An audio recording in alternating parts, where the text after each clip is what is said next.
এই যে আমার ঘরটা না এখন খুব খালি খালি লাগছে তোমাদের, চলো দেখাই ব্যাপারটা কি। অ্যাকচুয়ালি আমাদের ঘরে এসছে অনেক মানে ভিআইপি গেস্টরা। এই যে গেস্টরা এইখানে সবাই এই যে বসে আছে, বসে হাওয়া খাচ্ছে। যেহেতু বাইরে অনেক গরম তাই ওদেরকে বললাম ঘরের ভিতরেই তোরা বস, আমি বাইরে তোদের জন্য কিছু অ্যারেঞ্জমেন্ট করি।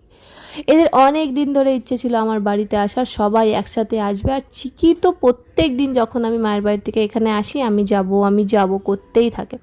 তাই খুবই গরম বলে এদের জন্য কোল্ড ড্রিঙ্ক অ্যারেঞ্জ করলাম। দেন কোল্ড ড্রিঙ্কগুলো দিব এদেরকে। দেন ভেবেছিলাম একটু কিছু হালকা ফুলকা স্ন্যাক্স বানাবো, যেহেতু দুপুরবেলা এরা ম্যাক্সিমাম সবাই ঘর থেকে ভাত খেয়েই এসছে।